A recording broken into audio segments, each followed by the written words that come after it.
Reporting is ordered, sir. You awake? Sorta. You forget your coffee? For once, I don't need it. I gotta talk to you about something. Okay.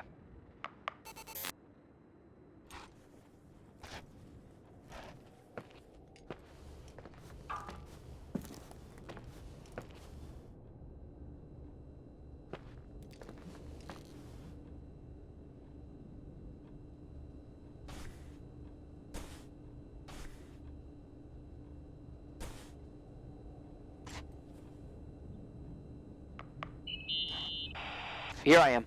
You didn't tell me you knew Leonard. I thought we'd been through that. Let me finish. I spent the night going through his stuff, and I want to know what you think. About what? You obviously know more about this place than I do. About what went on here, since I left at least. Ooh, what do you mean, you went through his stuff? What are you looking for? Someone calls me and says Rachel is alive. Then a lipstick appears out of nowhere. It feels like something weird's going on. Rachel is dead. That's what everyone says. But maybe the story deserves a second pass. There are too many gray areas. Look, the storm is dying down. You'll be able to leave soon and go back to your life. And you can forget about the whole thing, like you did 10 years ago. What do you care about this old business? It's not worth losing sleep over just to play detective. Look at it this way. I've always had a secret passion for Sherlock Holmes. Okay, let me hear what you're thinking.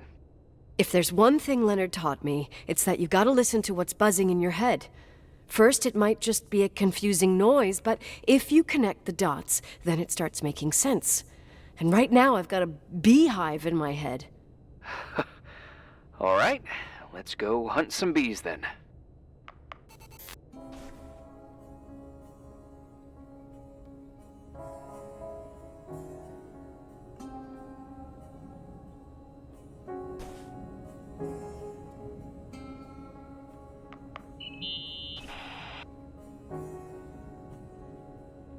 In this article from a couple years back, there's a statement by some girl who affirms she saw Rachel in a hallway at the Timberline.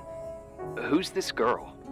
A classmate, Glenda Ferguson. I tore out the page. I think the magazine was MT Woman. Nicole. That's a gossip magazine. They would sell their mother, even their cousins and nephews, just for a bunch of new readers. But she was a classmate. She couldn't have been wrong. Rachel fell 90 feet into a void. She can't be alive. I thought I was the skeptical one here.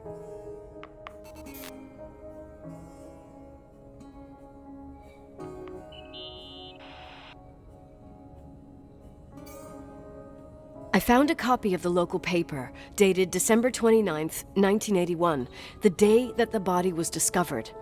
According to the forensics report, Rachel had been dead for days. She was 9 weeks pregnant.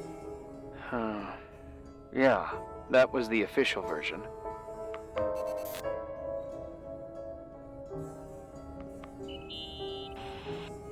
So, listen to this.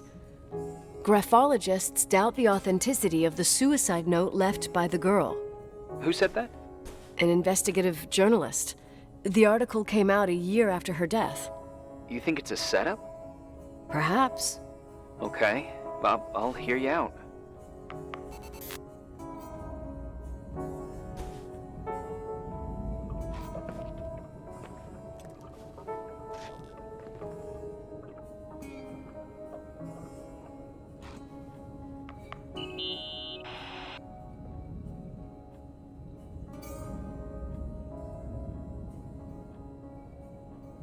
You know, I can't stop thinking about Rachel's father.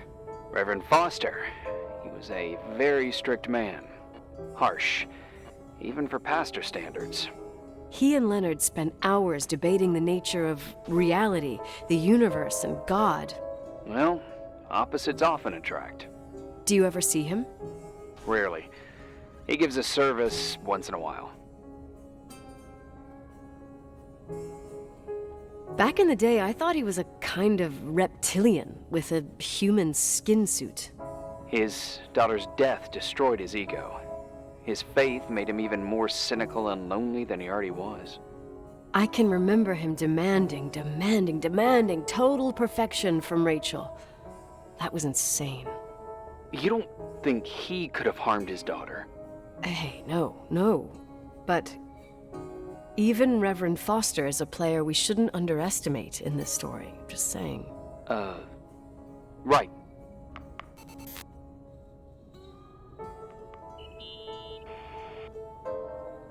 Remember the lipstick I found downstairs? Yep, you made a big deal about it. It doesn't smell. Should it? After they've been open for a while, lipsticks smell really bad. Maybe there's been other women. I mean... From what I gather, Leonard was a sort of recluse. And don't forget, the lipstick is really old. Could the cold have preserved it? Possibly. Anything else?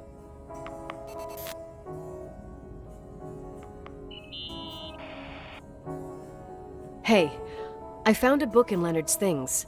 It's a collection of poetry, but it's got notes written in it. Did your father write them? What do they say? Dates, notes, thoughts. Listen to this.